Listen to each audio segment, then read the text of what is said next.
पहा रे हे दैवत कैसे भक्ती पिसे भाविक पाचारिल्या सरिसा पावे ऐसी सवे बराडी शुष्क काष्टी गुरगुरी लाज हरी न धरिता पाचारिल्या सरिसा पावे ऐसी सवे बराडी तुका म्हणे अर्धनारी ऐसी धरी रूपडी हा पाचारिल्या सरिसा पावे ऐसी सवे बराडी विठोबा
हरी हे पहा रे हे दैवत कैसे भक्ती पिसे भाविक पाचारिल्या सरिसा पावे ऐसी सवे बराडी. प्रस्तुत प्रसंगी कीर्तन रूपी सेवेकरिता निवडलेला अभंग जगद्गुरु जगतवंदनीय सर्वांच्या अंतकरणाचा अधिष्ठान असणारे माऊली तुकोबराय यांचा 4 चरणांचा आणि भगवंताच्या स्वभावाचं वर्णन करून सांगणारा, भगवंताचा परिचय वर्णन करून सांगणारा अशा पद्धतीचा हा अभंग आहे. या अभंगामध्ये माऊली तुकोबराय आपल्याला काय प्रतिपादन करून सांगतात तत्पूर्वी आपण एकदा संतांना नमन करूया. श्री संतांची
श्री संतांच्या माथा चरणावरी साष्टांग हे करी दंडवत विश्रांती पावलो सांभाळा उत्तरी वाढले अंतरी प्रेम सुख पहारे हे दैवत कैसे पहा रे हे दैवत कैसे भक्ती पिसे भाविक पाचारिल्या सरिसा पावे ऐसी सवे बराडी. प्रस्तुत प्रतिवर्षीप्रमाणे याही वर्षी होणार आपला हा श्री संत कवी महिपती महाराजांचा फिरता नराळी सप्ताह, म्हणजे 52वा असणारा हा अखंड हरिनाम सप्ताह. या सप्ताहातील असणारी ही 6व्या क्रमांकाची, बरोबर आहे, भगवंताची कीर्तन रूपी सेवा. हे अकारण करुणा वरुणालय भक्तकाम कल्पद्रुम भगवान पांडुरंग परमात्म्याच्या अथांग करुणेनं, त्याच्या दयेनं आणि या सर्व संयोजक मंडळींच्या माध्यमातून आमच्या वाटेला आलेली आहे. सेवेकरिता निवडलेला अभंग जगद्गुरु तुकोबारायांचा आहे आणि जगद्गुरु तुकोबारा अभंगाच्या माध्यमातून भगवंताचं वर्णन करून सांगतायत, त्याचं स्वरूप सांगतायत, त्याचा स्वभाव सांगतायत. काय सांगतात महाराज? महाराज सांगतात, बघा ना हा देव कसा आहे, हे पहा रे हे दैवत कैसे, कसं दैवत आहे हे, काय होतं या दैवत, नेमकं करतं काय ते, भक्ती पिसे भाविक, या देवाला वेड लागलेला आहे. हे दैवत कसं आहे, पिसा शब्द वापरला ना, पिसा म्हणजे वेड, हे दैवत वेड आहे. हा, कशाचं वेड लागलं, भक्ती पिसे, याला भक्तीचं पिसं लागलेलं आहे.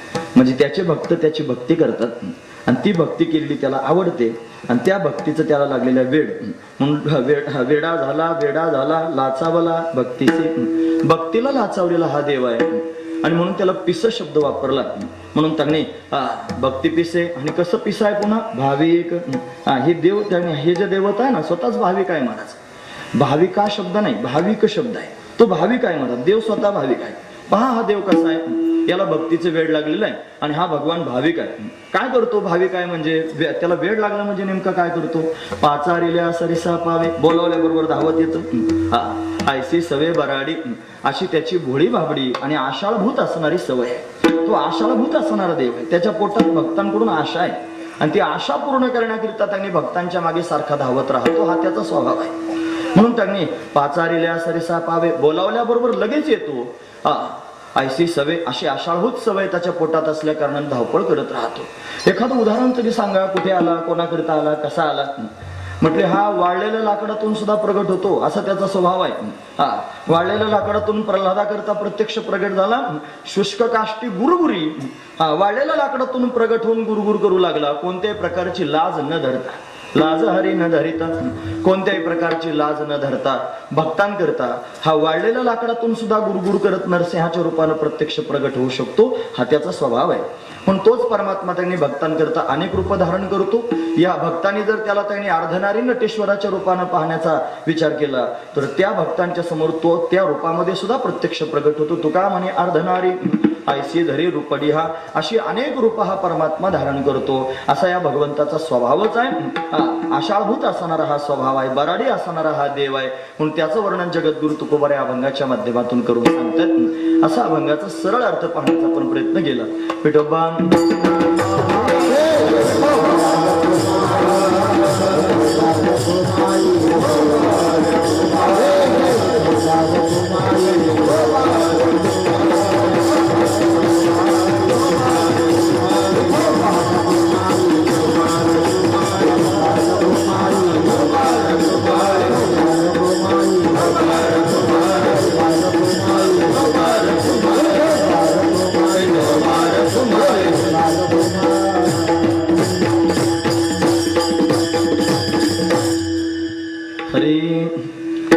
पहा रे हे दैवत कैसे भक्ती पिसे भाविक पाचारिल्या सरिसा पावे ऐसी सवे बराडी.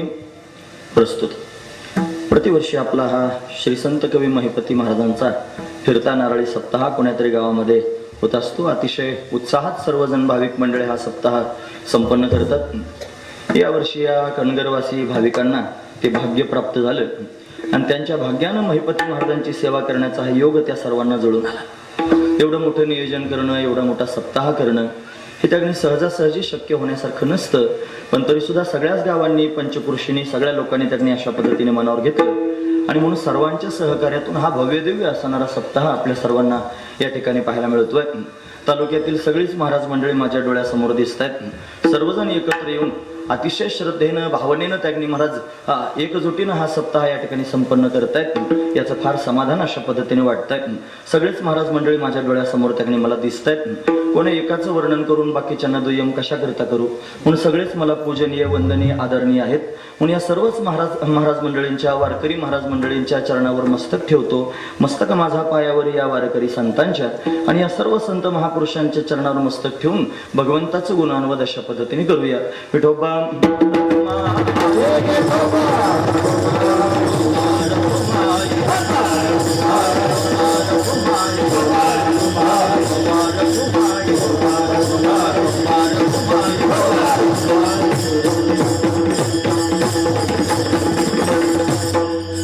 पार हे दैवत कैसे भक्ती पिसे भाविक पाचारिल्या सरिसा पावे ऐसी सवे बराडी. तुमच्या या कणगर गावामध्ये सेवा करण्याचा आमचा पहिलाच प्रसंग आहे. ताराबाद मध्ये एकदा काल्याचे कीर्तन करण्याकरिता दोनदा एक दोन वेळेला येणं आमचं झालं. पण या गावामध्ये पहिल्यांदाच आम्ही आलेलो तरी पंचकृषीतील सर्व भाविक या ठिकाणी उपस्थित आहेत. सर्वांच्या समोर सेवा करायची. तुम्ही काय नेमकं ऐकणार आहात ते मला अजून माहित नाही आणि मी नेमकं काय सांगणार आहे तुम्हाला माहित नाही. थोडं 2-5 मिनिटं मी बोलत राहिलो की मला सगळ्या लोकांच्या नाड्या कळतील. मग मी नाड्या तपासून बोलायला सुरुवात करीन. मला सवय आहे लोकांच्या नाड्या तपासायची. म्हणून सुरुवात अशाच पद्धतीने करूया. सगळ्यांच्या मनात एकच प्रश्न असेल की सप्ताह संतांच्या प्रित्यर्थ आहे. महिपती महाराजांच्या निमित्तानं सप्ताह आहे आणि देवाचं वर्णन करणारा अभंग चिंतनाकरिता निवडला. पण त्यातच वर्म आहे महाराज. हा त्यांनी धावत येतो भक्तांच्या जवळ. असे भक्त सुद्धा महत्वाचेच आहेत. पण त्या भक्तांकरता धावत येणारा जो देव आहे ना त्या देवाचे वर्णन करणं गरजेचं आहे महाराज. त्या भक्तांचा अधिकार पाहून भगवान त्यांच्या समोर प्रत्यक्ष धावत येतो. पण आपल्या महिपती महाराजांच्या माध्यमातून या ताहराबाद मध्ये प्रत्यक्ष भगवान पांडुरंग परमात्मा अवतरला. आपण प्रत्येक वर्षी त्यांनी पाऊल गड्यांचा कार्यक्रम अशा पद्धतीने पाहतो. भगवान दरवर्षी त्यांना भेटण्याकरता येतो. का बरं येतो? आयसी सवे बराडी पाचारिल्या सरिसा पावे. त्यांनी बोलावलं की धावत येतो. महत्वाची गोष्ट आहे. त्याला यावंच लागतं महाराज. आताच आम्ही पांडुरंगाच्या मंदिरात दर्शन घेऊन आलो. ताहराबाद मध्ये त्या पाऊल गड्यांची चित्र त्यांनी लावलेली आहेत. कधी वारकऱ्याच्या रूपात येतो तर कधी त्यांनी असाच त्यांनी विटेवर उभा राहून सगळ्या लोकांना दर्शन देतो. त्याची पावलं तर उमटतातच पण प्रत्यक्ष तो आलेला सुद्धा जाणीव करून देतो की मी आलोय. म्हणजे भक्तांकरता हा धावत येतो अशी त्याला सवय आहे. आयसी सवय त्याची सवय आहे ती. कशा काय ही सवय? त्याला भक्तांनी बोलवायचा उशीर. बोलावलं की लगेच येतो महाराज. पाचारिल्या सरिसा पावे. हा भगवंताचा स्वभाव कळायला पाहिजे. आपण सर्वजण त्यांनी महाराज भगवंताचा स्वभाव जाणला पाहिजे. आपण जर खरोखर भक्ती करत आहोत खरोखर परमार्थ करतो आहोत तर परमार्थ करत असताना सगळ्यात महत्वाची गोष्ट आहे महाराज भगवंताच्या स्वभावाला जाणणं, भगवंताच्या स्वरूपाला जाणणं. परमार्थ करायचा कशाकरिता करायचा? हा परमार्थ भगवंताच्या प्राप्तीकरिता करायचा. मग ज्या परमात्म्याला प्राप्त करून घेण्याकरिता परमार्थ करायचा तो परमात्मा कसा आहे हे जर आपल्याला कळालं नाही तर तो प्राप्त झाला तरी समजेल का? आलाय म्हणून, भेटलाय म्हणून समजणारच नाही. म्हणून एखादा मनुष्य जर आपल्याला भेटावा असं वाटत असेल, अमुक मनुष्य मला भेटायचं, मला एक महाराज त्यांनी समोर त्यांना भेटायचं होतं, मनामध्ये त्यांचं नाव तर मला माहिती आहे पण मी कधी त्यांना पाहिलंच नाही. आणि कीर्तन करण्याकरिता गेलो, समोर येऊन बसलेले महाराज त्यांनी 2 तास कीर्तन ऐकलं पण मला माहितच नाही हे अमुक आहेत म्हणून. कीर्तन झाल्यावर मला परिचय झाला की अरे हे अमुक महाराज आहेत म्हणून. म्हणजे माझ्या मनात अर्थ आहे त्या महाराजांना भेटायचे पण ते माझ्या समोर असून मला कळाले नाहीत का? त्यांचा माझा परिचय नाही म्हणून. मग साध्या महाराजाला जर भेटायचं असेल, साध्या मंत्र्याला जर भेटायचं असेल, एखाद्या प्रतिष्ठिताला जर आपल्याला भेटायचं असेल, आपण फक्त त्याचं नाव ऐकलेलं आहे आणि तो प्रत्यक्ष आपल्याला माहित नाही, त्याचा आपला परिचयच नाही, तो आपल्या जवळ आला तरी आपल्याला कळणार नाही. मग सामान्य माणूस जर जवळ आला तरी आपल्याला कळत नाही का? तर त्याचा परिचय नाही म्हणून. मग जगाच्या मालकाला आपण सर्वजण भेटण्याकरिता निघालो, मग तो जर आपल्या जवळ आला आणि त्याचा आपला परिचयच नाही, कसा काय कळेल महाराज? मग तो जर आपल्याला भेटावा असं वाटत असेल, त्याचा त्यांनी महाराज संघ आपल्याला घडावा असं वाटत असेल तर आधी आपण भगवंताचा परिचय करून घेतला पाहिजे. तो परिचय अतिशय महत्वाचा आहे. तो परिचय जर जीवनामध्ये परमात्म्याचा करून घेता आला नाही तर घोटाळा होण्याची दाट शक्यता असते महाराज. एक भक्त होता आणि त्याला त्यांनी सारखं भगवंताच्या दर्शनाची आस लागली. देव कधी भेटेल सारखी चिंता करत होतं देव भेटण्याची. देवाने विचार केला म्हणे हा भक्तच आहे, रोज त्यांनी मंदिराच्या बाहेर येऊन बसतो, माझा त्यांनी विचार करतो कधी भेटेल म्हणतो. देवाने त्याच्या स्वप्नात जाऊन आकाशवाणीने सांगितलं. स्वप्न झोपला तो आणि झोपल्यानंतर स्वप्न पडलं. स्वप्नात मला बघता उद्या सकाळी 11 वाजता मी तुला भेटायला येणार आहे, तुझ्या घरी जेवायलाच मी येणार आहे. अरे भक्ताला फार आनंद झाला महाराज. देवाचा आवाज ऐकू आला आणि देवाला मी तुझा देव आहे आणि तुला भेटण्याकरिता येतोय, सकाळी 11 वाजता मी येणार आहे असं त्यांनी सांगून टाकलं. महाराज जेवायला येतो. याला एवढा आनंद झाला, झोप नाही आली रात्रभर. यानं लगेच फोन फिरवायला सुरुवात केली, याला फोन त्याला फोन, सगळ्या लोकांना बोलावून घेतलं, उद्या देव येणार आहे, उद्या देव जेवायला येणार आहे, हे सगळ्या लोकांना सांगायला सुरुवात केली. मंडपवाल्याला बोलावलं, आचार्याला बोलावलं, गेलं लगेच ताबडतोब त्यांनी सगळं साहित्य जमा केलं. रात्रीतून सकाळी स्वयंपाक करायचा, एवढे लोक येणार आहेत, सर्वांना पंगत द्यायची, एवढा मंडप दिला पाहिजे, लोक बसले पाहिजे, देव सगळ्यांच्या समोर उभा राहील, सर्वांना देव दाखवायचा आहे, मला देव भेटणार आहे. तुम्ही ऐकतात ना पण सर्वजण? नाही एवढं एक्सप्रेस सुटल्यानंतर त्याने तुम्ही म्हणाल समजतं की नाही आपल्याला, समजण्यासारखं सांगतो, तर वेळ माझ्याकडे कमी आहे ना, मीच 15 मिनिटं उशीर आलो. आता ते उशीर होण्याचं कारण आधी सांगतो, म्हणजे सगळ्यांना काही वाईट वाटायला नको. हे पहा, श्री संत महिपती महाराजांनी अनेक ग्रंथ, संत चरित्र आपल्या समोर प्रकाशित केले. ते सगळे लिहून टाकणे महाराज त्यांनी सगळ्या जगाकरता संतांचे चरित्र लिहून ठेवले. त्या सगळ्या संत चरित्रांपैकी भक्तलीलामृत नावाचा त्यांनी जो ग्रंथ आहे, त्या भक्तलीलामृताच्या अंतर्गत जगद्गुरु श्री संत तुकोबरायांचं चरित्र आहे. आणि ते चरित्र अतिशय सुंदर आहे. म्हणजे संप्रदायामध्ये तुकोबरायांचं चरित्र जर प्रकर्षानं कोणी सांगितलं असेल तर महिपती महाराजांनी सांगितलं. म्हणून ते महिपती महाराजांनी लिहिलेलं ओवीबद्ध जे चरित्र आहे ते आता मध्यंतरीच्या काळामध्ये थोडी सुट्टी आम्हाला मिळाली आणि त्या 40 दिवसाच्या अनुष्ठानाच्या कालखंडामध्ये त्या ओव्यांचा त्यांनी सरळ मराठी अर्थ लिहिण्याचा आम्ही श्री गुरु कृपेनं प्रयत्न केला आणि गुरुकृपा झाली आणि ते लिहूनही तयार झाले. म्हणून आता फक्त त्याचं छापायचं काम शिल्लक आहे. म्हणून तर आम्ही त्या प्रेसमध्ये गेलो होतो आणि ते आता त्यांनी काशीला, आता इथून गेलं की लगेच काशीला यात्रेला आम्हाला जायचं आहे. बरीचशी मंडळी आमची त्यांनी रेल्वेने पुढे गेलेली आहे, आम्ही पाठीमागून जातो आणि काशी क्षेत्रामध्ये जाऊन महिपती महाराजांनी लिहिलेला जो भक्तलीलामृत ग्रंथ आहे त्याचं तिथे आम्ही प्रकाशन करणार आहोत. म्हणून एवढी त्यांनी धावपळ आमच्या मागे त्यांनी होती, म्हणून थोडंसं नगरमध्ये थांबून यावं लागलं, म्हणून 10-15 मिनिटं उशीर झाला. तरी जर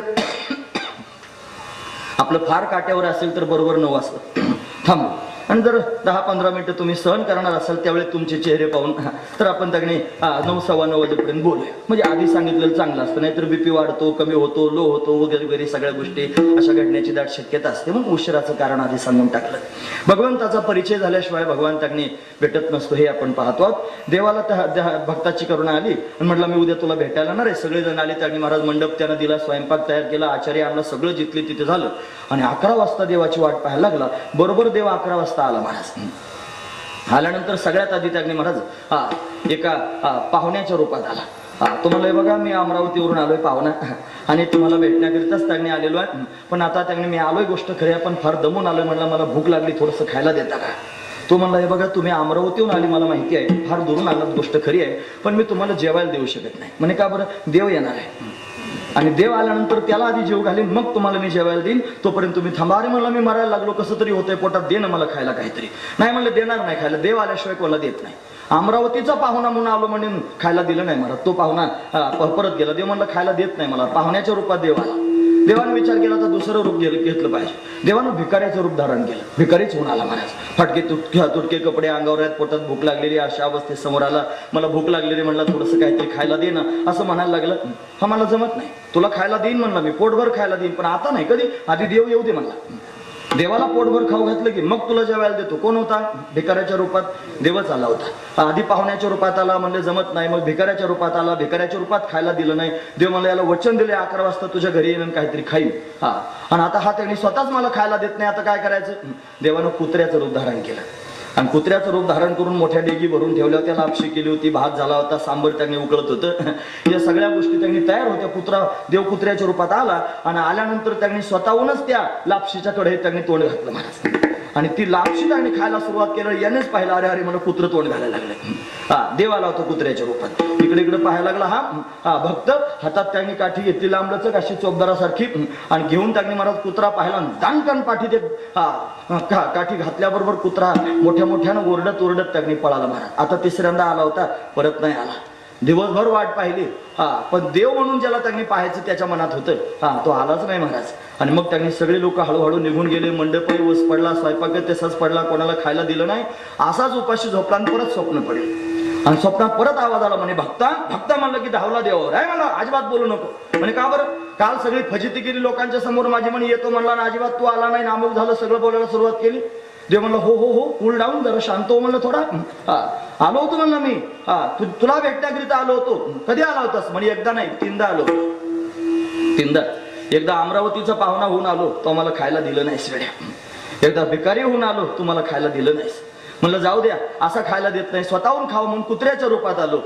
तर तू मला काठी मारून टाकणे हाकलून दिलंस, मला खायला दिलं नाहीस. मी आलो तुझ्या समोर, पण तू मला खायला दिलं नाहीस. या स्पष्ट शब्दात भगवंतानं त्याला सांगितलं. देव आला नव्हता का? देव भेटला नव्हता का? भेटला होता, पण कळाला का? नाही कळाला. का नाही कळाला? त्याचं कारण देवाचा परिचय नाही म्हणून. महत्वाची गोष्ट आहे. सगळेजण ऐका कान उंच करून, महत्वाची गोष्ट सांगतोय. आपल्याला देव पाहायचा आहे ना, आपल्याला देव भेटावा असं वाटतंय ना, वाटतंय. देव पाहावा वाटतोय, देव भेटावा वाटतो, देवाचा संग व्हावा वाटतोय. मग आपण काय केलं पाहिजे? आपण भगवंताचा परिचय करून घेतला पाहिजे. जर आपल्याला भगवंताचा परिचय झाला नाही तर परमात्मा येऊनही आपल्याला कळणार नाही. पण आधी परिचय महत्वाचा आहे. मग परमार्थात पदार्पण करणाऱ्या माणसानं सगळ्यात आधी भगवंताचा परिचय करून घेतला पाहिजे. काय परिचय करावा देवाचा, कोणत्या प्रकाराने परिचय करून घ्यावा देवाचा, हे लक्षात घेण्यासारखंच आहे. कोणत्या प्रकारचा परिचय करावा? भगवंताच्या स्वरूपाचा परिचय सगळ्यात आधी करून घ्यावा. नंबर 2, भगवंताच्या कार्याचा परिचय करून घ्यावा. नंबर 3, भगवंताच्या स्वभावाचा परिचय करावा. आणि नंबर 4, भगवंताच्या नाव आणि रूपाचा परिचय करून घ्यावा. या 4 गोष्टींचा परिचय झाल्याशिवाय परमात्मा आपल्याला कळणार नाही. मग त्याचा परिचय महत्वाचा. साधू संत त्याचा परिचय करून देतात. श्रीमद भागवतामध्ये आपण ज्या वेळेला भागवत महात्म्य श्रवण करतो, या भागवत महात्म्याच्या सुरुवातीला श्री व्यासदेवांनी भगवंताचा परिचय करून दिला. ज्या ज्या लोकांना भगवंताची प्राप्ती करून घ्यायची आहे त्या सगळ्या लोकांनी काय केलं पाहिजे? भगवंताला त्यांनी ओळखलं पाहिजे. म्हणून कसा आहे परमात्मा हे सांगण्याकरिता मंगलच करून टाकलं महाराज व्यासदेवजी महाराजांनी. हरी हे सच्चिदानंद रूपाय विश्वोत्पत्त्यादि हेतवे तापत्रय विनाशाय श्रीकृष्णाय वयं नमः. 4 गोष्टी सांगितल्या. भगवंताचा परिचय 4 प्रकाराने करून सांगितला. सच्चिदानंद रूपाय हा भगवंताच्या स्वरूपाचा परिचय आहे. कसा आहे तुमचा परमात्मा, त्याचं स्वरूप सांगा. त्याचं स्वरूप कळालं पाहिजे. कसं आहे त्याचं स्वरूप? सच्चिद आणि आनंद 3 गोष्टी आहेत महाराज. सत्य हे परमात्म्याचं स्वरूप आहे. सत्यच परमात्मा आहे. बाकीचं त्यांनी महाराज वेगवेगळी नावं रूप आपण पाहण्याचा प्रयत्न करू, पण या सगळ्या नाव रूपांमध्ये परमात्म्याला बसवण्यापेक्षा सत्य रूपाने आधी परमात्मा जाणावा, तो महत्वाचाच आहे. श्रीमद भागवतामध्ये प्रथम श्लोकामध्ये व्यासदेवजींनी ज्या वेळेला मंगल केलं त्यावेळेला सत्य परमात्म्याचं ध्यान करतो असं त्यांनी वर्णन करून सांगतात.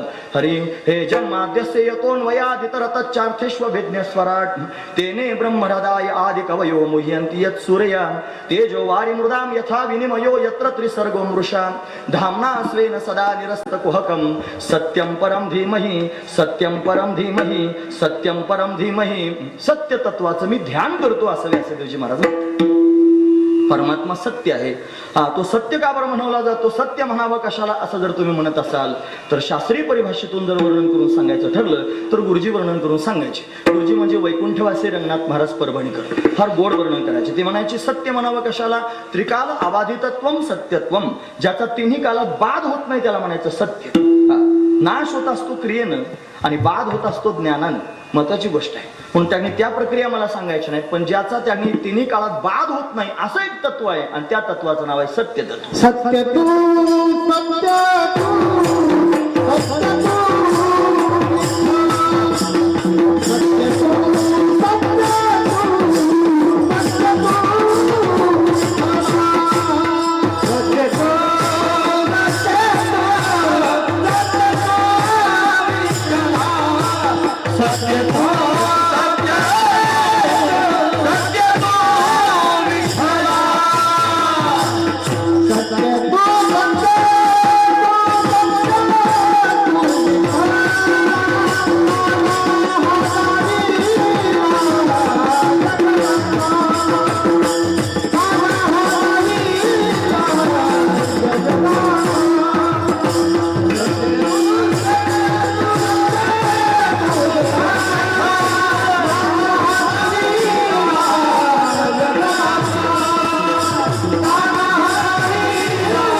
सत्य तो विठ्ठला 3दा सत्य म्हणतात. हे 3दा म्हणण्याचं कारण काय?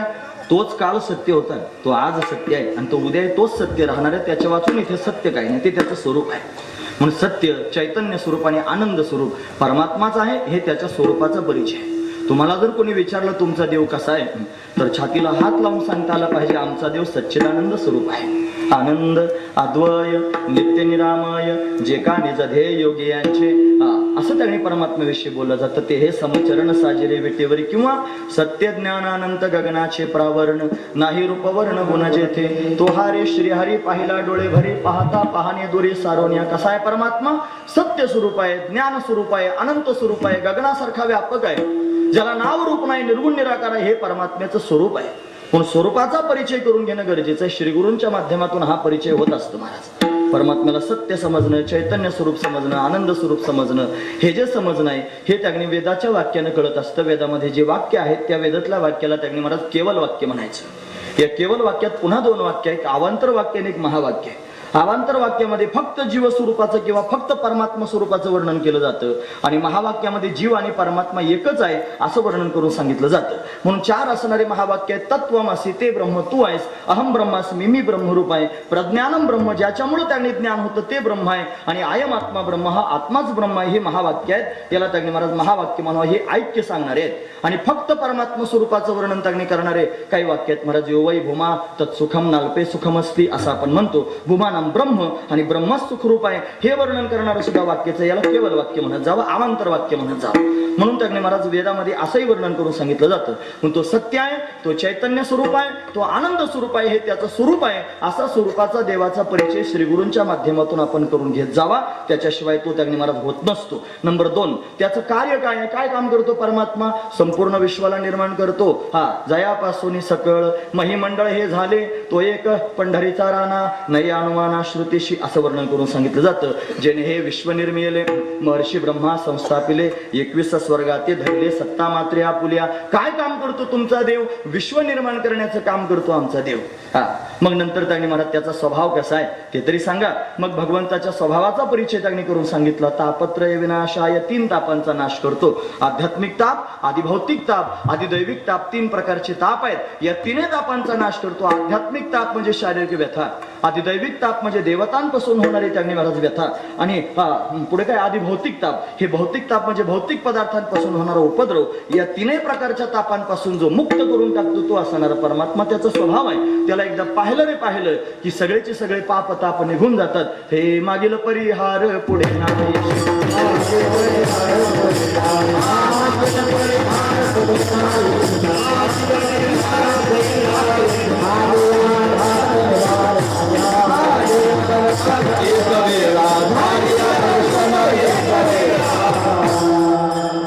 अनंत जन्मीचे विसरलो दुःख पाहता तुझे मुख पांडुरंगा कितीतरी प्रमाण सांगते. ते मागील परिहार पुढे नाही शीन झाली या दर्शन. एक वेळा एकदा त्याला पाहिलं रे पाहिलं की सगळ्या पापतापाचा नाश करतो. हा भगवंताचा स्वभाव आहे. फक्त एवढाच भगवंताचा स्वभाव आहे असं नाही.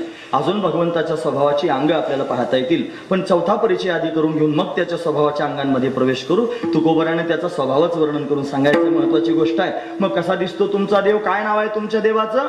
आणि कसं त्या भगवंताचं स्वरूप आहे ते सांगा. सगुण रूप त्याने त्याचं कसं आहे?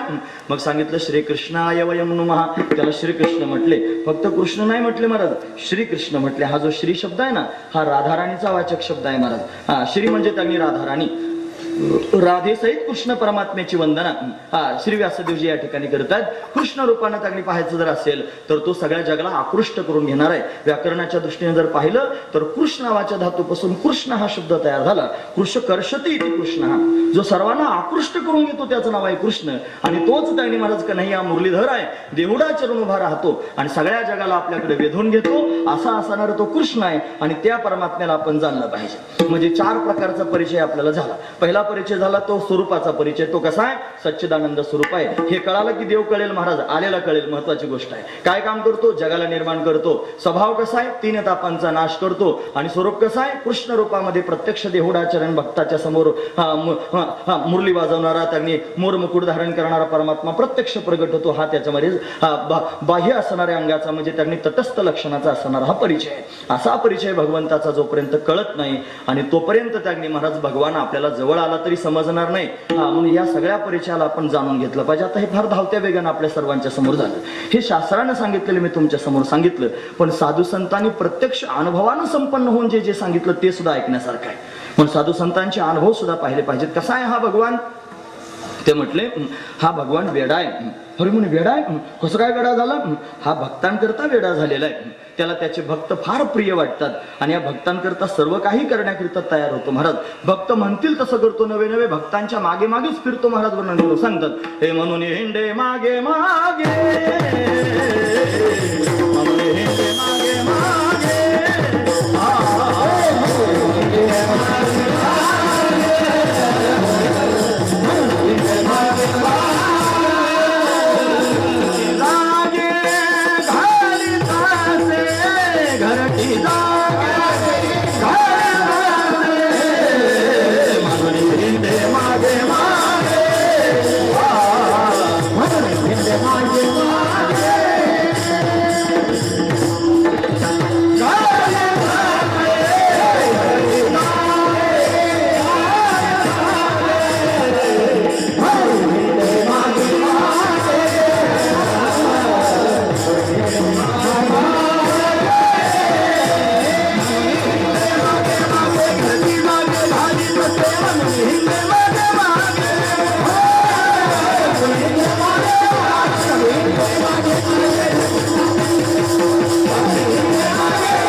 फिरतो भक्तांच्या मागे मागे फिरतो. का बरं फिरत असेल? याला भक्तांचं वेड लागलेलं आहे.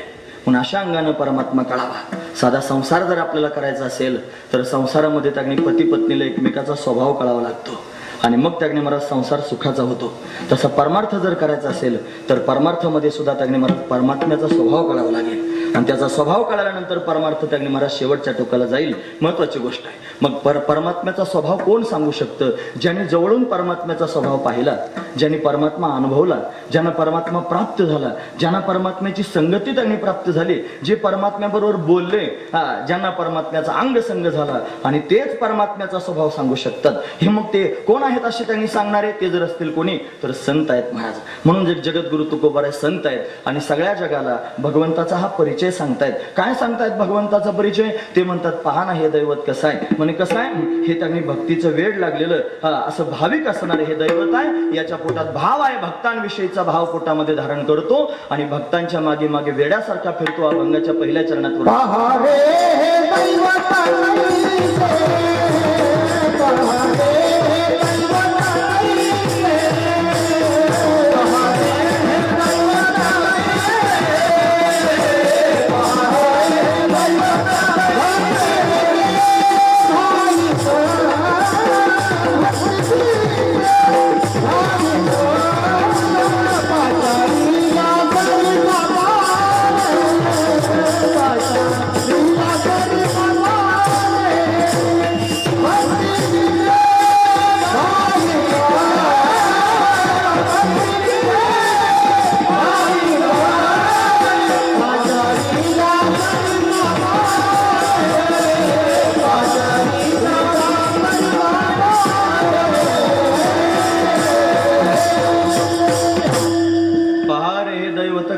तुकोबाराय जगाला सांगतात. ज्यांना ज्यांना देव जाणून घ्यायचा आहे त्यांना सांगतात पहा रे हे दैवत कैसे. कसे?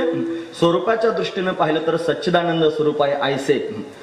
परत कसा आहे तुमचा देव?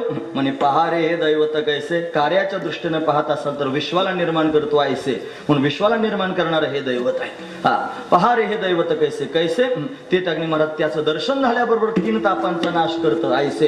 पहा रे हे दैवत कैसे. कैसे? जे भक्तांना प्रेम देण्याकरिता सगुण साकार होऊन त्यांच्या समोर प्रत्यक्ष प्रगट होते असे असणारे हे दैवत आहे. एवढंच नाही, मग पहा रे हे दैवत कैसे हे म्हणण्याचं तात्पर्य त्याच्या पुढचं आहे. हे त्याने भाविक असणारं दैवत, त्याच्या पोटात भाव आहे भक्तांविषयीचा.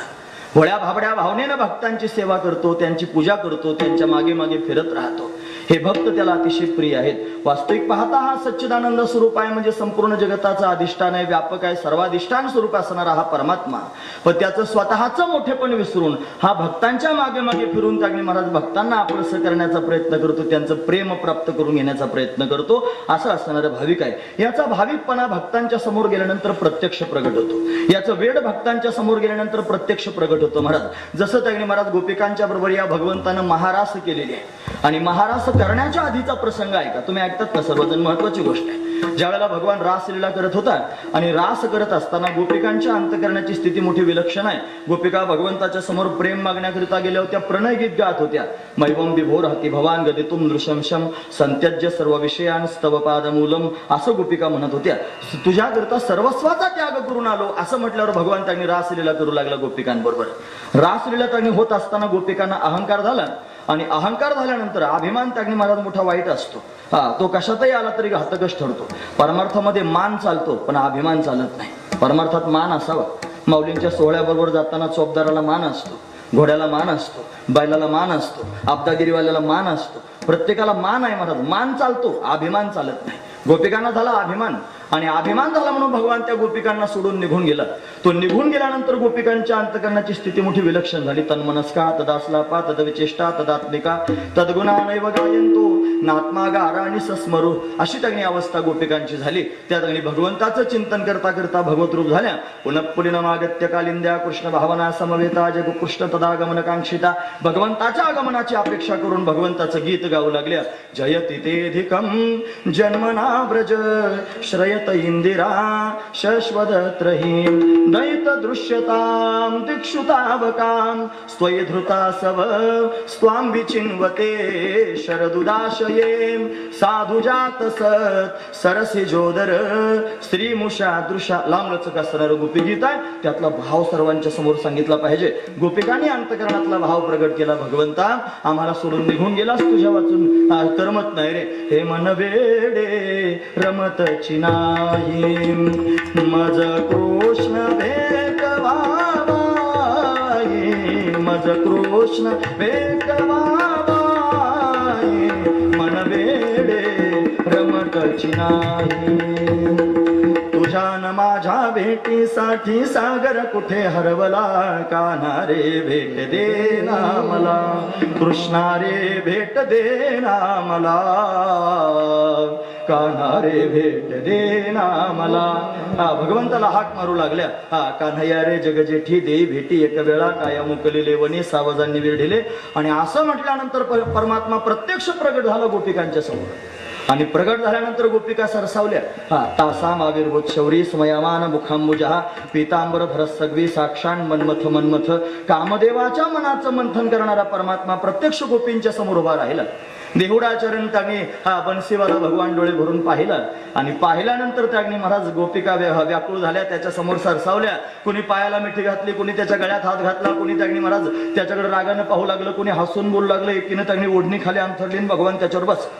बसल्यावर संवाद झाला ऐकतात ना तुम्ही सर्वजण महत्वाची गोष्ट आहे मला देव वेडा कसा आहे सांगायचंय याला पिसं कसं लागलेलं आहे हे मला सांगायचं लक्षपूर्वक ऐका बसला खाली बसल्यावर गोपिकांनी विचारलं का रे निघून गेला होतास आम्हाला टाकून का गेलास सांग भगवान म्हणलं कोण मी नाही नाही म्हणे अजिबात नाही गेलो तुम्हाला सोडून इथंच होतो पण इथंच होता मग दिसत कसा नव्हतास मग त्याने गोपिका त्याच्याशी जास्त बोलू लागली त्याला म्हणल्या समाजात 3 प्रकारचे लोक आहेत नंबर 1 पहिला वर्ग असा आहे जे आपल्यावर प्रेम करतात ना त्यांच्यावरच प्रेम करणारे लोक आहेत पहिला वर्ग दुसरा वर्ग असा आहे जो त्याने महाराज विनाकारण सगळ्यांवर प्रेम करणार आहे आणि तिसरा वर्ग असा आहे जो कोणावरच प्रेम करीत नाही असे 3 वर्ग आहे लक्षपूर्वक ऐका बरं आणि त्या तिसऱ्या वर्गामध्ये परत 4 वर्ग आहेत ते जे 4 वर्ग कोणते आहेत असं जर म्हटलं तर पहिला वर्ग आहे महाराज आत्माराम जो आत्माराम स्थितीत मस्त आहे दुसरा वर्ग आहे आप्तकाम ज्याचं काम भागलेलं आहे दुसऱ्याची काही गरज राहिली नाही तिसरा आहे अकृतज्ञ जो त्याने महाराज म्हणजे कृतज्ञ झालेला आहे केलेले उपकार न जाणणारा अकृतज्ञ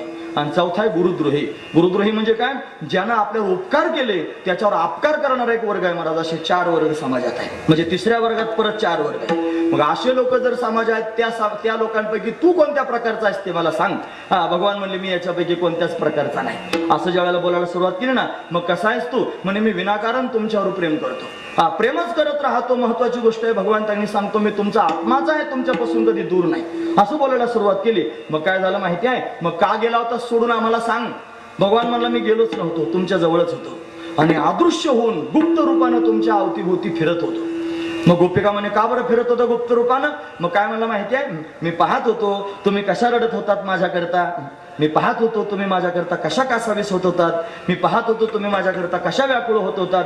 काय म्हणे देवा, असं का पाहत होतास? देवानं उत्तर दिलं. तो म्हणला मला काय आवडतं माहितीये, तुम्ही ऐकतात ना सर्वजण, देवाची आवड सांगतो मी तुम्हाला. देवाला काय आवडतं गोपिकांच्या, तुम्ही भागवत बघा म्हणजे तुमच्या लक्षात येईल. प्रत्यक्ष संवादच आहे महाराज भागवतातला. तो म्हणतो मला काय आवडतं माहिती आहे? म्हणे काय आवडतं तुला? खरं सांगतो म्हणला, मला ना माझ्याकरिता कोणीतरी रडलेलं फार आवडतं, मला ना माझ्याकरिता कोणीतरी कासावीत झालेलं फार आवडतं, मला माझ्याकरिता कोणीतरी व्याकुळ झालेलं फार आवडतं. हे सगळे जगातले लोक त्यांनी रडतात माझ्या समोर येऊन, पण खरं सांगतो म्हटलं हे त्यांनी माझ्याकरिता कोणीच रडत नाहीत. सारे भामटे आहेत म्हणला, स्वतःकरिता रडतात. प्रत्येकाला स्वतःच्या पोटाची चिंता, प्रत्येकाला स्वतःच्या संसाराची चिंता, प्रत्येकाला स्वतःच्या मोठेपणाची चिंता, धनमानाची चिंता, त्या सगळ्या चिंतेपोटी लोक माझ्या समोर येऊन रडतात. हे माझ्याकरिता कोणी रडत नाहीत, हे सगळे स्वतःकरिता रडतात. मग माझ्याकरिता रडणारा जर जगात कोण असेल तर फक्त तुम्हीच मला सापडल्या, तुम्ही माझ्याकरिता रडत आहात. हे पाहून त्यांनी मला मोठं समाधान वाटतंय. भगवान त्यांनी बोलू लागला. गोपिका काय म्हणल्या माहिती आहे? देवा तुला त्यांनी तुझ्याकरिता रडलेलं कोणीतरी आवडतं ना म्हणे, हो. तुला त्यांनी तुझ्याकरिता कासावीत झालेलं कोणी आवडतं ना म्हणे, हो. तुला तुझ्याकरिता कोणी व्याकुळ झालेलं आवडतं म्हणे, हो. मग एक काम कर, गोपिका देवाला म्हणतात, काय काम करायचंय? तू आता निघून जा, आमच्या समोर थांबू नकोस, चालता हो. चालतो म्हणल्यावर भगवान म्हणला, अरे आतापर्यंत मला म्हणत होत्या प्रत्यक्ष प्रगट हो, दर्शन दे, आम्हाला भेट, अमुक कर, पण जा तगणी म्हणायला लागल्या. नाही म्हणे तू जा देवा. का बरं म्हणतात माहितीये? समर्थारतीत असणाऱ्या गोपिका, एक आहे साधारण रती, दुसरे आहे सामंजस्य रती, आणि तिसरे आहे समर्थ रती. साधारण रती म्हणजे त्यांनी आपल्या सुखाकरिता समोरच्यावर प्रेम करणं, सामंजस्य रती म्हणजे दोघांच्या सुखाचा विचार करून एकमेकावर प्रेम करणं, आणि समर्थारती म्हणजे फक्त समोरच्याला सुख व्हावं याच्याकरिता त्याच्यावर प्रेम करणं. गोपिका समर्थारतीत आहे, देवाच्या सुखाकरिता त्यांचं जीवन आहे. तत् सुखे सुखित्वम, नारदजी महाराज भक्तिसूत्रात वर्णन करून सांगतात. म्हणून देवा तुला जर सुख वाटत असेल आमच्या रडण्यानं, तुला जर सुख वाटत असेल आमच्या व्याकुळ होण्यानं, तर आमच्या समोर थांबू नकोस. तू जर आमच्या समोर थांबला तर तुझ्याकरिता रडता यायचं नाही, व्याकुळ होता यायचं नाही, कासावीस होता यायचं नाही. निघून जा. निघून जा म्हटल्याबरोबर हा जगाचा मालक धाडकन जमिनीवर अंग टाकून गोपिकांच्या समोर लोळण घेऊ लागला. आणि लोळण घेऊन त्यांनी महाराज हात जोडून विनंती करायला लागला, गोपिकांनो मला सगळं म्हणा, फक्त तुमच्या समोरून जायला सांगू नका. म्हणे का बरं? तुम्ही त्यांनी माझं सर्वस्व आहात, तुम्ही त्यांनी माझ्याकरिता माझ्यावर प्रेम करत आहात, तुमच्याशिवाय मला दुसरं जगात कोणी नाही, म्हणून त्यांनी मला प्रेमाची अपेक्षा आहे आणि मी तुमच्याकडूनच प्रेम प्राप्त करून घेऊ शकतो, मला दुसरं कोणी प्रेम देऊ शकत नाही. दोन गुडघे जमिनीवर ठेवून हाताची ओंझळ करून भगवान त्यांनी प्रेमाची भीक मागतोय गोपिकांच्या समोर. एवढा वेळा झाला महाराज भक्तांकरता, भक्तांच्या समोर त्यांनी महाराज भीक मागत फिरतोय. म्हणून त्यांनी महाराज प्रेमाकरिता हा भीक मागत फिरत राहतो. तो सांगतोय जगात मोठे मोठे जपी तपी संन्याशी आहेत, त्यांना सुद्धा संसाराच्या नाजूक बेड्या तोडता आल्या नाही. तुम्ही माझ्याकरिता सगळ्या संसाराच्या बेड्या तोडून माझं भजन करत आहात, माझ्यावर प्रेम करत आहात. तुमच्या प्रेमाची मला गरज आहे म्हणून मी तुमच्या मागे मागे फिरतोय, मला प्रेम द्या. आणि सुरुवातीला रास झाली होती त्यावेळेला गोपिका प्रेम मागत होत्या, आता महारास झाले, आता भगवान प्रेम मागतोय. हा महत्वाचा विचार आहे. देव प्रेम मागतोय आणि त्यांच्या मागे मागे फिरतोय. का बरं? त्याला वेळ लागलेला आहे, तो पिसं लागलेला आहे महाराज. आणि तो फक्त पिसा असं नाही, त्याच्या पोटात त्याच्या भक्तांविषयीचा भाव आहे. म्हणून त्या गोपिकांच्या समोर त्यांनी भावयुक्त अंतकरणानं प्रेम मागतो. हे साधू संतांना माहिती आहे. म्हणून जगामध्ये सगळ्यात श्रेष्ठ भक्ती जर कोणाची असेल तर गोपिकांची आहे. म्हणून जगद्गुरु तुकोबा यांच्या डोळ्यासमोर ती भक्ती आहे आणि तिथे भगवान त्यांनी लाचार होऊन त्यांच्या समोर प्रेम मागतोय. म्हणून तुकोबाऱ्याने ते पाहिलं जगाच्या समोर सांगितलं, पहा रे हे दैवत बेस. बघा कसं दैवत आहे. भक्ती पिसे भाविक, याला भक्तीचं वेळ लागलंय आणि भाविक आहे. आणि भाविक होऊन त्यांच्या मागे मागे अशा पद्धतीने फिरताय, हा त्यातला भाव आहे. फक्त त्या भक्तांनी बोलवायचा उशीर आहे की बोलावल्याबरोबर त्यांनी महाराज भक्तांच्या समोर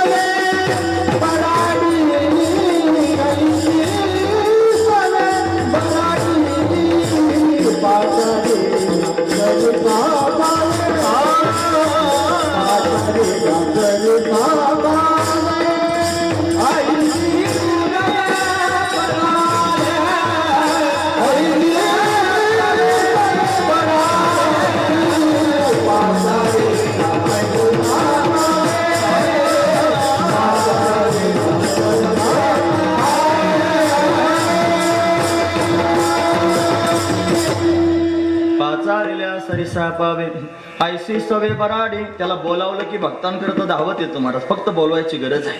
अनेक उदाहरणं त्याला सांगता येतील. त्याला बोलावलं बरं किती धावत येतो. उदाहरणं सांगता येतील महाराज. भगवती द्रौपदीनं भगवंताला बोलावलं. सगळी कथा सर्वांना ज्ञात आहे. म्हणून कथा सांगून आता वेळ आपली संपत चालली ना, म्हणून त्यांनी लांबलचक मला ती सांगायचं आणि मला आठवण करून द्यायची आहे. फक्त बोलावलं पाहिजे. पण कसं बोलावलं पाहिजे मग येतो.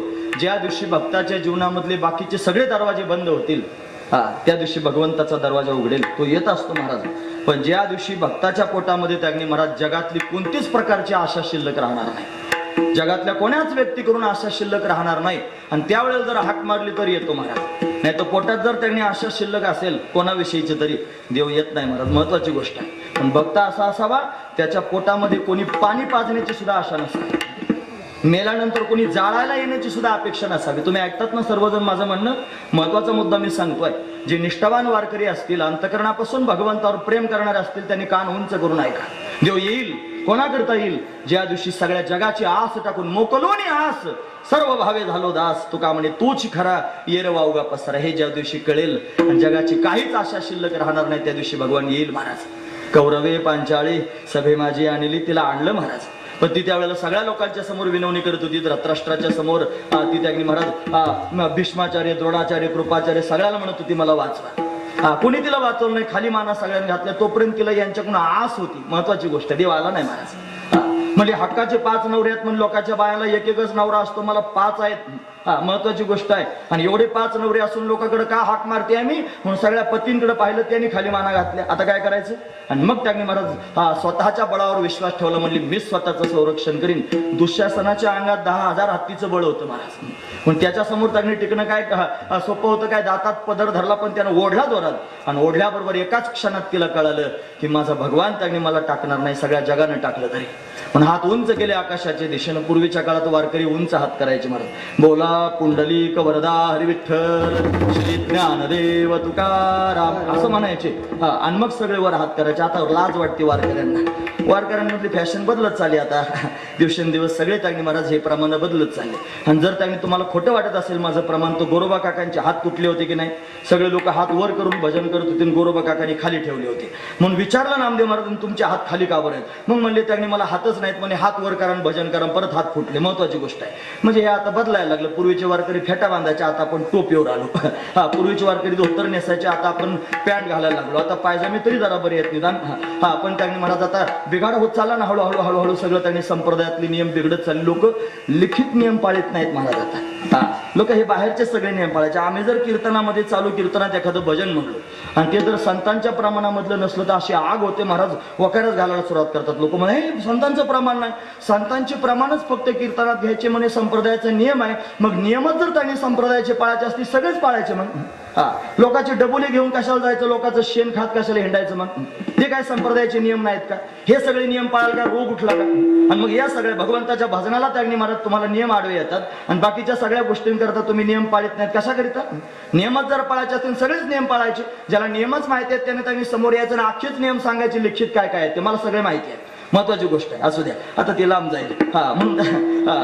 म्हणून त्यांनी हात उंच करणं हे त्यांनी महाराज संप्रदायाचा नियम आहे आपल्या. म्हणून भगवंताची शरणागती जर करायची असेल तर हात उंच करावे. द्रौपदीने हात उंच केले आणि हात उंच केल्याबरोबर त्यांनी महाराज भगवंताचा धावा केला. भगवान कोठे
विचाराया वेळ काळ सखया लावियाला, का वेळ लावलास देवा? धाव म्हणल्याबरोबर ताकणी महाराज धावत आला. एवढ्या वेगानं आला, त्वरा झाली गरुडा टाकियले मागे, द्रौपदीच्या लागे नारायणे, पाचारिल्या सरिसा पावे ऐसे सवे वराडे. बोलावल्याबरोबर लगेच धावत येतो, हा त्याचा स्वभाव आहे. महत्वाची गोष्ट आहे महाराज. अजून कुठे कोणाकरिता आला? उदाहरणं बरीच आहेत माझ्याकडे. हा, तो हत्तीनं त्याने महाराज पाण्यात प्रवेश केला आणि त्याचा पाय धरला ना मगरीनं, आणि पाय धरल्यानंतर ओढायला सुरुवात केली. हा, बऱ्याच वर्षापर्यंत युद्ध झालं.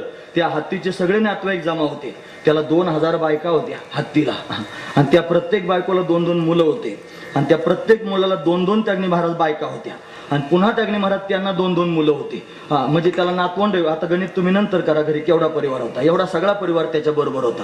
आणि हत्तीचा पाय मगरीनं धरला आणि ओढायला सुरुवात केली ना, त्यावेळेला त्या हत्तीनं सांगायला सुरुवात केली बाकीच्या, अरे कोणीतरी जीव जंतू आहे, माझा पाय धरलाय, मला बाहेर काढा. म्हणून सगळ्यांनी प्रयत्न करायला सुरुवात केली. त्या हत्तीचं शेपूट एकानं सोंडीत धरलं, मग त्याचं शेपूट दुसऱ्यानं सोंडीत धरलं, अशी माळच तयार केली महाराज. असं वडीत वडीत त्यांनी बाहेरपर्यंत आणायचं त्या मगराला. पाय त्यांनी सोडवायचा ना, आणि मगर असा बलवान होता, एकदा ओढलं की सगळी माळची माळ आत घेऊन जायचं महाराज. असं बरेच दिव्य वर्षापर्यंत ते युद्ध चालत राहिलं, सुटच ना. मग हळूहळू काय झालं माहिती आहे, त्या हत्तीच्या ज्या सुना होत्या ना, त्या सुनाने घेतल्या सोंडा सोडून, आणि सोडून घेताना आपापल्या नवऱ्यांच्या कानात घातल्या, सांगते तुम्हा वेगळं निघा, वेगळं निघून संसार बघा. ओ भारुडानाथाचं सांगते तुम्हा वेगळं निघा, तुम्हाला सांगते म्हणे वेगळं निघा. आणि कानात त्यांनी सोंडा घालून सांगायला सुरुवात केली, आणि त्या दिल्या महाराज. सगळ्या मुलांनी सुद्धा सोंडा सोडल्या, आणि बाप एकटाच राहिला महाराज. हा, त्याच्या बायकांना नाईलाज असतो, राहावं लागले. महत्वाची गोष्ट आहे. आता ब्रह्मचारी लोकांना नसते माहिती ते काही, पण त्यांनी महाराज असं आहे, बायका त्यांनी म्हातारपणाला नाईलाज असतो, त्यांनी राहावंच लागतं. आमचे भाऊ फार गोड सांगायचे, आता माझ्याकडे वेळ नाही. हा, एका माणसाला जाऊ दे, आता सांगतोच. एका माणसाला 4 मुलं होते महाराज. तो म्हणायचा माझे वाघासारखे मुलं आहेत, फलानं बिस्तान. तो झाला म्हातारा. आता 4 सुना घरात आल्यानंतर त्यांनी महाराज एकाच घरात राहत होते, पण 4ही सुनांच्या डोक्यात त्यांनी आपलंच पाहायचं. फक्त आपल्याच नवऱ्याचे कपडे, आपल्या पोरांचे कपडे घ्यायचे, आपले कपडे घ्यायचे, नदीवर धुवायला जायचं.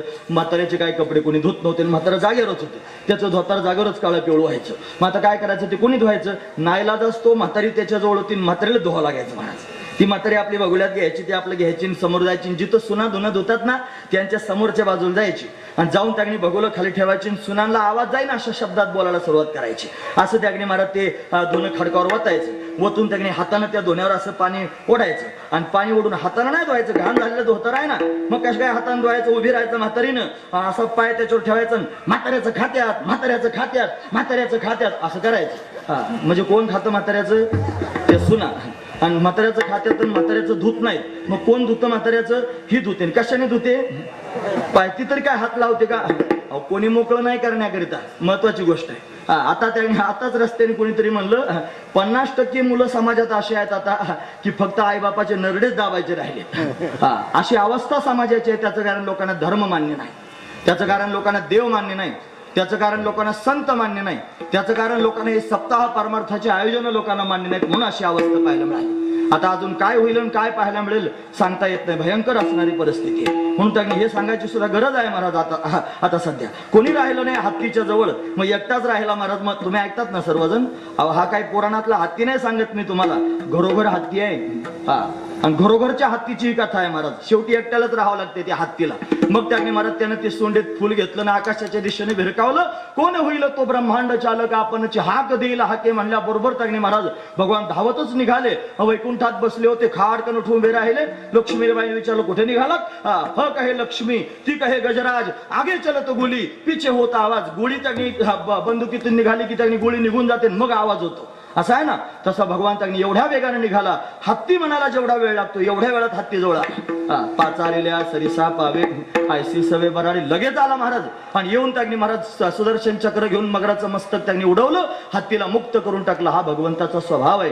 ऐसी सवे बराडी ही त्याची सवय आहे महाराज. भोळी भाबडी. फक्त भक्तांनी बोलवायचं, आणि बोलावलं की लगेच भक्तांच्या समोर प्रत्यक्ष प्रगट व्हायचं. असा असणारा हा देव आहे महाराज. अजून एखादं पुराणातलं उदाहरण सांगा ना. म्हणे त्यांनी महाराज भक्तांचा जेव्हा जेव्हा छळ झाला झाला आणि तेव्हा तेव्हा परमात्म्याला प्रगट व्हावं लागलं. असंच एक उदाहरण मी तुमच्या समोर सांगतो. त्याचा भक्त आहे प्रल्हाद. या प्रल्हादावर ताईने महाराज हिरण्यकश्यपूने अनेक प्रकारचे अत्याचार केले आणि त्या प्रल्हादाला विचारलं, सांग तुझा देव कुठे आहे? कोपुनिया पिते पुता बोले प्रल्हादासी सांग ऋषिकेशी कुठे आहे? कुठे आहे म्हणून विचारल्यावर सांगितलं, निरुमने काष्टी पाशानी सकळ आहे वनमाळी जे ते सगळीकडे आहे म्हणे. या खांबात आहे का म्हणे? खांबात पण आहे. प्रल्हादाचा शब्द खरा करण्याकरिता, प्रल्हादाला हिरण्यकश्यपूच्या तावडीतून सोडवण्याकरिता या भगवंताला वाळलेल्या दाणी लाकडाच्या खांबातून प्रत्यक्ष प्रगट व्हावं लागलं. कोणत्याही प्रकारची लाज न धरता हा भगवान खांबातून गुर्र गुर्र करत प्रत्यक्ष प्रगट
कोणत्याही प्रकारची लाज न धरता खांबातून प्रगट झाला महाराज नरसिंहाच्या रूपानं आणि प्रत्यक्ष प्रगट होऊन त्यानं प्रल्हादाला सांभाळलं.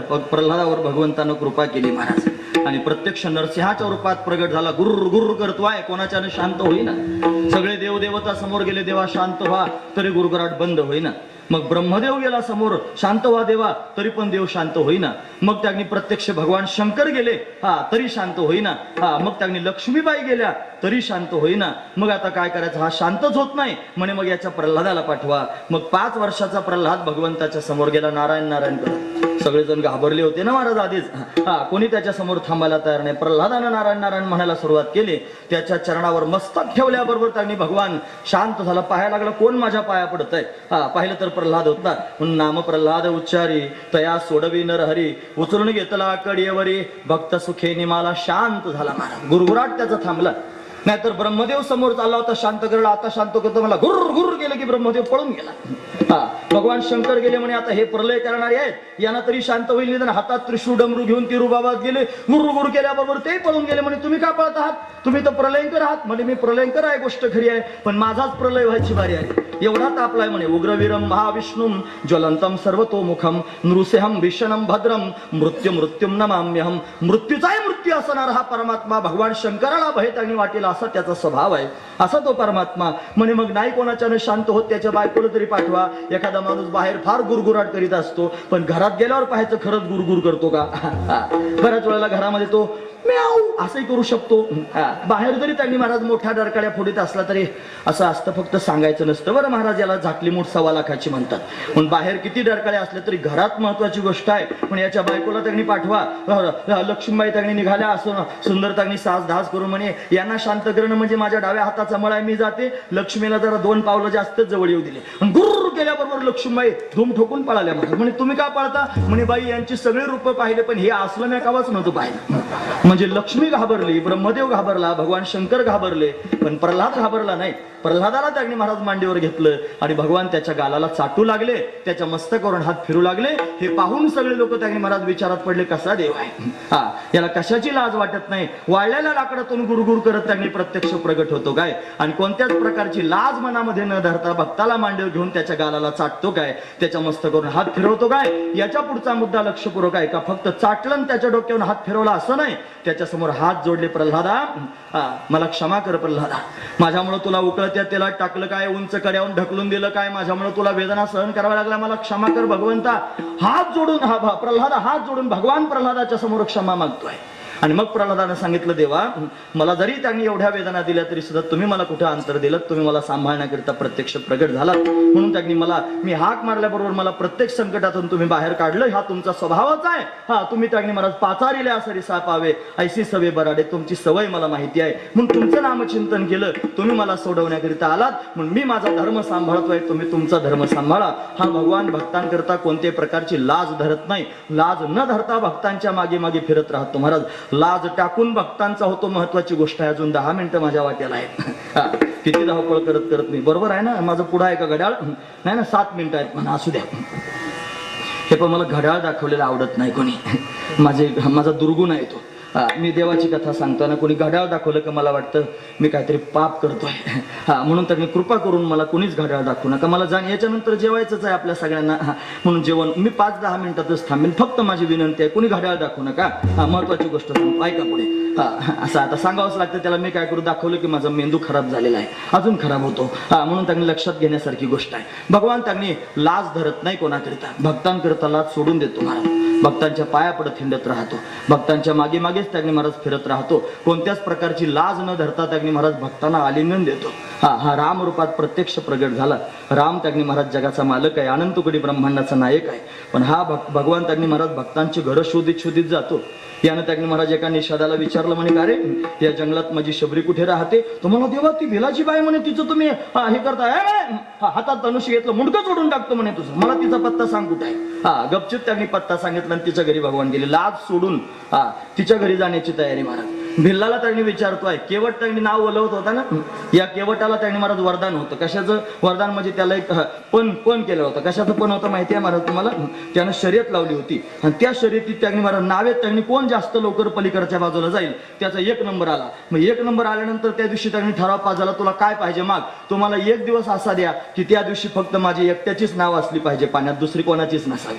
हा महत्वाचा व्यक्ती, त्याची एकट्याचीच नाव तिथे त्यांनी ठेवायची. मग रामप्रभू येणार आहे ते केवटाला कळालं आणि आल्यानंतर त्यांनी महाराज तो त्यांनी शोधायला लागला, नाव कुठे आहे, मला पलीकडच्या काठाला जायचंय. मग नाव शोधायला सुरुवात केली, नाव दिसली. आता नावेत बसायचं पण तो नावाडी त्यांनी केवट समोर आला, म्हणजे मला पलीकडच्या काठाला घेऊन जा म्हणे, जमत नाही, तुला नेणार नाही म्हणे पलीकडच्या काठाला. तुम्ही ऐकतात ना सर्वजण, महत्वाची गोष्ट, तुला नेत नाही म्हणे. का बरं नेत नाही? माझी मर्जी म्हणला, मला नाही न्यायचं तुला. लक्ष्मण दादा जवळ उभा होता, सीता होते, अरे दुसऱ्या कोणाच्या नावा नाही, तुझी एकट्याचीच नाव आहे, तू असं काय करतो, मला पलीकडच्या बाजूला घेऊन चल. नाही म्हणे, तुला नेत नाही रामा.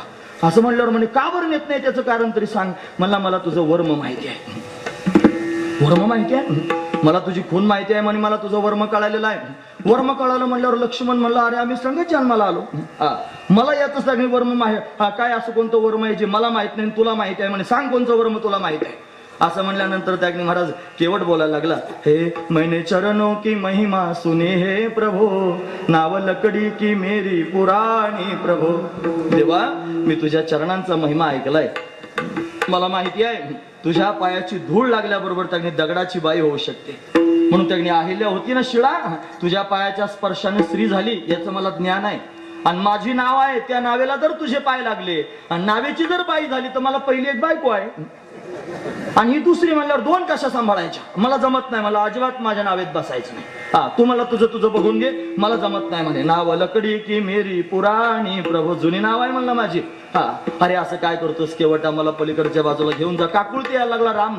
तुम्ही ऐकतात ना सर्वजण, लाज हरी न धरता त्याच्या समोर हात जोडून विनवणी करतायत, प्रभू रामचंद्र केवटा मला पलीकडच्या बाजूला जायचंय, अरे घेऊन चल तुझ्या नावेमध्ये. कोणत्याही प्रकारची लाज न धरता त्याच्या समोर विनंती करतो आहे आणि विनंती करून त्यांनी म्हणतोय म्हणला, हो मग तुम्ही विनंती करतात ना, एक उपाय आहे म्हणे. काय असा आहे म्हणला, तुमचे पाय जर त्यांनी स्वच्छ धुवून काढले आणि त्याची जर धूळ त्यांनी धुवून टाकली तर तुम्हाला मी माझ्या नावेत बसून देईन. हो म्हणले, ठीक आहे धू म्हणे पाय. पाय धू म्हणल्यानंतर बायकोकडे पाहिलं, म्हणा जा लवकर ती घेऊन ये म्हणा काठोट. आता काठोट कशाची असते? लाकडाची असते की नाही, आणि नाव कशाची होती? लाकडाची. मग लाकडाच्या नावेला पाय लागल्यावर बाई होती, तुम्ही काठवटीला लागल्यावर नाही का बाई व्हायची? पण हे त्यांनी महाराज देवाला आडून धरण्याकरता होते. महत्वाची गोष्ट आहे, आडून त्याचे पाय धरायचे होते आणि पाय धुवायची होती. आणली काठवट, आणल्यानंतर त्यांनी महाराज म्हणे दाखवा म्हणे पाय तुमचे, आता धुवून काढू द्या. एक पाय त्यांनी ठेवा नाही म्हणे, दोन्ही पाय धुवावं लागतील. एखाद्या पायाची धूळ राहिली मग काय करायचं? दोन्ही पाय काठवटीत ठेवले आणि ठेवल्यानंतर त्यांनी म्हणत तो केवळ पायावर पाणी टाकायला लागला आणि पायावर पाणी टाकल्यावर देवाला गुदगुले व्हायला लागले आणि हाताने असं धुवायला लागला की नाही. देव असं असं करायला लागला. असं करायला लागल्यानंतर त्यांनी महाराज तुम्हाला डळमळू नका म्हणला देवा, एक काम करा माझ्या डोक्याचा आधार घ्या ना. मग उभा राहिला देव आणि केवटाच्या मस्तकावर हात ठेवला महाराज आणि त्याच्या मस्तकाचा आधार घेऊन त्यांनी महाराज देव उभा आहे आणि केवट त्यांनी पाय धुतोय. पाय धुत असताना त्यांनी महाराज दोघांकडे बघत होता केवट, लक्ष्मणाकडे आणि सीतेकडे. माहिती आहे हा केवट मागच्या जन्मात कासव होता, कासव. आणि क्षरसमुद्रामध्ये असणारा हा कासव भगवान विष्णू त्यांनी शेषशय्येवर नारायण पोहडलेले आहेत ना, त्यांच्या चरणांना स्पर्श करण्याकरिता निघाला होता. पण तो शेष नारायण आणि ती लक्ष्मी पायाला हात लावू देत नव्हती. हो म्हणे बाजूला, त्यावेळेला दोघांनी हुसकून लावलं होतं. आता तो शेष नारायण लक्ष्मण झाला होता आणि तीच लक्ष्मी सीता झाली होती आणि दोन्ही पाय त्यांनी धुत होता केवट. आणि त्यावेळेला तिरक्या नजरेने दोघांकडे पाहत होता. मला आता कसे, त्यावेळेला त्यांनी मला पायाला हात लावू देत नव्हते, आता दोन्ही पाय धुतोय म्हणे, घ्या. सीतामाई पाहायला लागली म्हणे, आता काय करावं म्हणली, माझ्या बापानं सुद्धा याचे पाय धुतले होते, कन्यादान केलं त्या टायमाला, पण फक्त पायाचे अंगठे धुतले होते आणि हा सगळे पाय त्यांनी धुण्यास हा श्रेष्ठ ठरला. हा केवळ त्याच्या भाग्याची प्रशंसा. ब्रह्मदेव त्यांनी पाहायला लागला, मला बापा माझ्या बापाचा पाय माझ्या लोकात आला आणि एकच अंगठा धुतला तर गंगा प्रगट झाली. कमंडलूतलं पाणी होतलं की नाही, एक अंगठा धुतला, एक अंगठा धुण्याचं भाग्य मला प्राप्त झालं. पण केवट किती भाग्यवान आहे, दोन्ही पाय त्याच्या जवळ धुण्याकरिता दिले. महत्वाची गोष्ट आहे महाराज, दोन्ही पाय भगवंताचे अशा पद्धतीने धुतले. आणि मग आता खाली पाय ठेवायचा ना, म्हणे खाली पाय ठेवलं परत धूळ लागेल ना.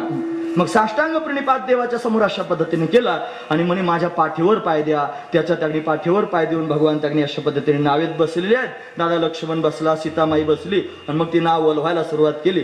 तो त्यांनी मला मोठ्या प्रेमानं त्या गंगेला सांगतो, नकोस गंगे ऊर भरुग, नकोस नौके परत फिरू, श्रीरामाचे गीत गावनी श्रीरामाला पार करू. ही त्यांनी दिव्य अवस्था त्याच्या अंतकरणात उफाळून येते आहे. भगवान त्याच्या नावेत बसलेलं आहे. हे मेरी नैया में लक्ष्मण राम, गंगा मैया धीरे बहो, मेरी नैया में लक्ष्मण राम, गंगा मैया धीरे बहो. आता ऐका वाटतंय ना, मला माहिती आहे हे आमच्याकडे मंत्र आहेत आणि हे मंत्र त्यांनी लोकांना ऐकायला लावतात. लोक रात्री 1-1, 2-2 वाजेपर्यंत कथा ऐकतात. तिथं आहेत ना सगळे लोक आलेले, हे तर आलेत ना, यांनी 2-2 वाजेपर्यंत रात्रीच्या कथा ऐकल्या.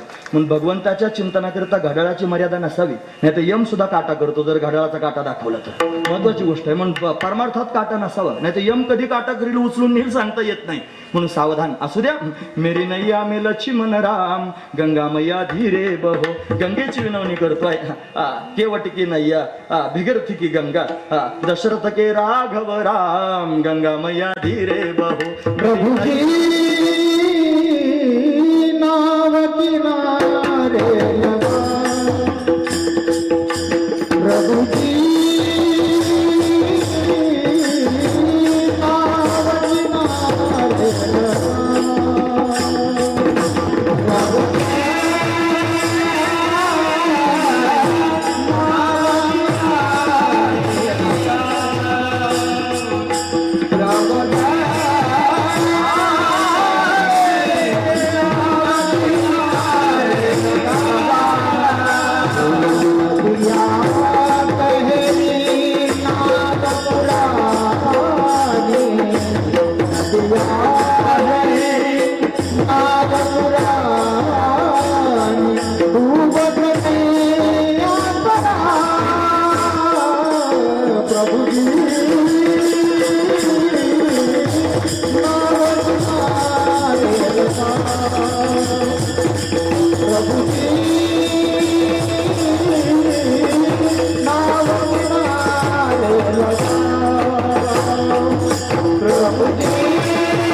भगवंताची विनवणी करतो आहे. नदिया गहरी नाव पुराणी, प्रभुजी नाव किनारे लगाओ.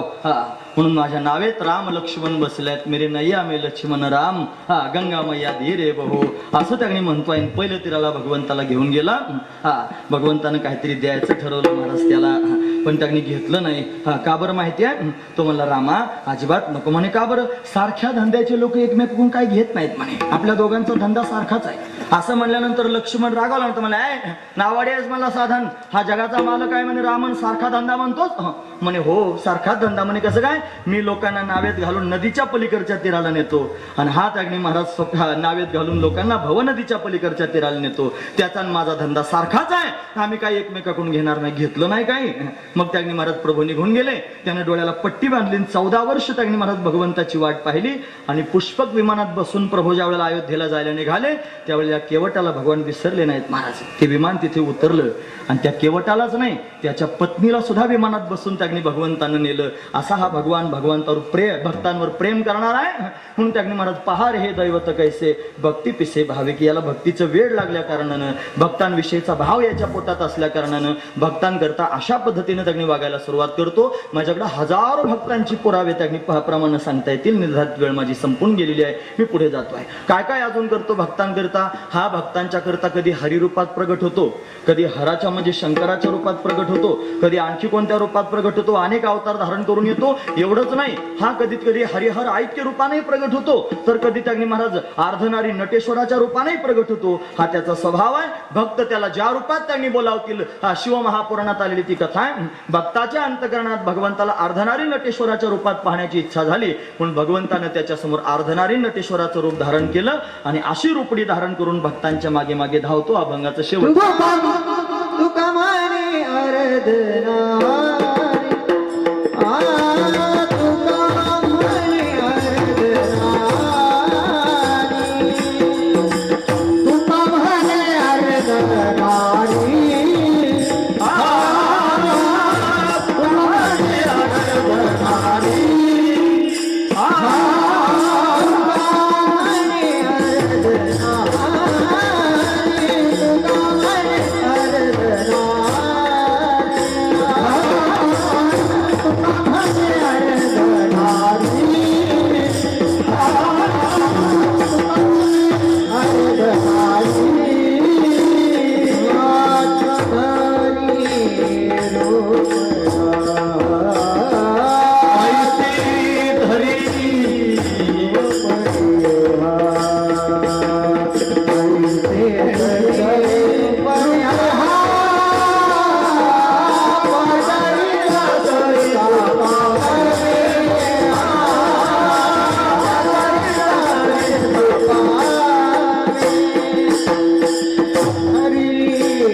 तुका म्हणे अर्धनारी ऐशी धरी रूपडी, हा अर्धनारी नटेश्वरासारखी सुद्धा रूप हा भक्तांकरता धारण करतो, असा भगवंताचा स्वभाव आहे.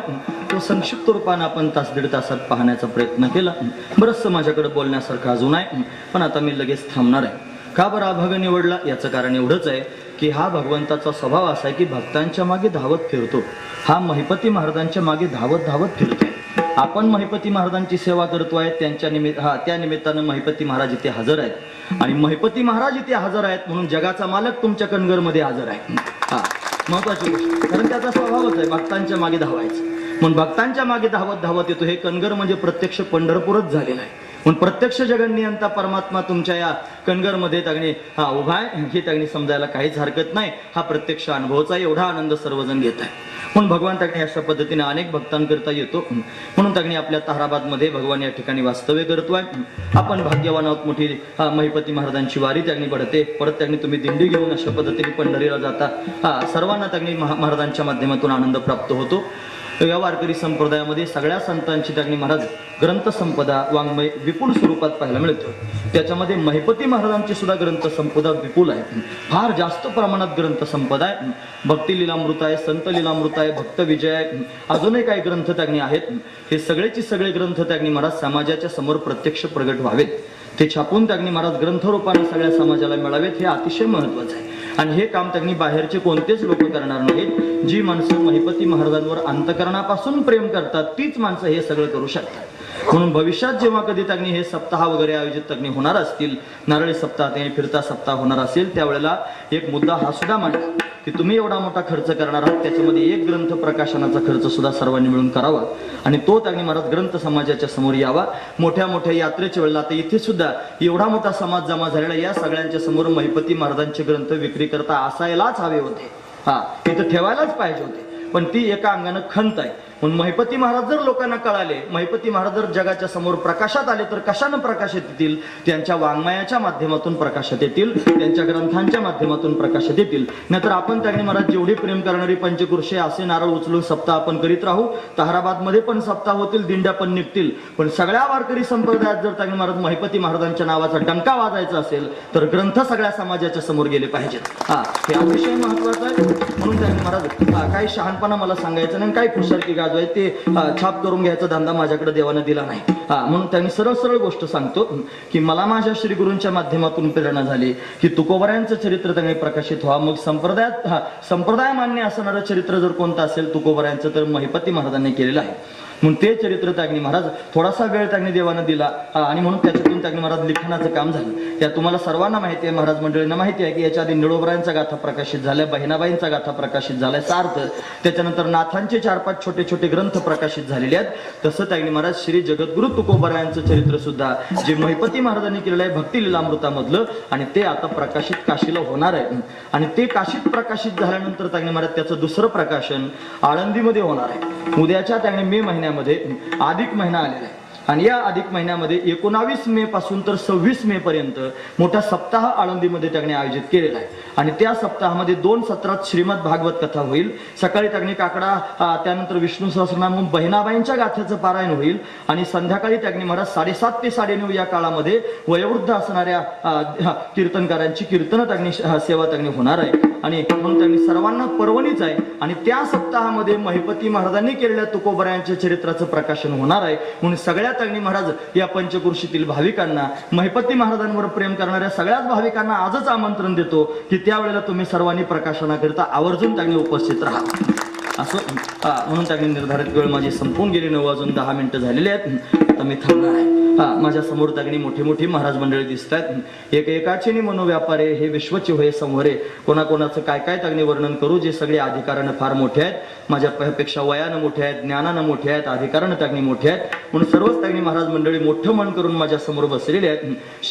कीर्तनाचं श्रवण करताय. सर्वांच्या चरणावर मस्तक ठेवतो. याच ठिकाणी थांबतो. नातरी बालक बोबडा बोली का वाकुडा विचुका पावली ते चोज करून मावली रिजे जेवी फोडले भांडार धन्याचा हा माल तिथे मी हमाल भारवाही या नियमाप्रमाणे तुम्ही संत माझी या कडा कराल कृपेचा बहुडा तरी तुम्हा माने एवढा होईन मी. म्हणून अशी विनंती संतांच्या चरणी करून याच ठिकाणी थांबतो आणि मोठ्या प्रेमानं त्या संतांचं चिंतन करतो. ते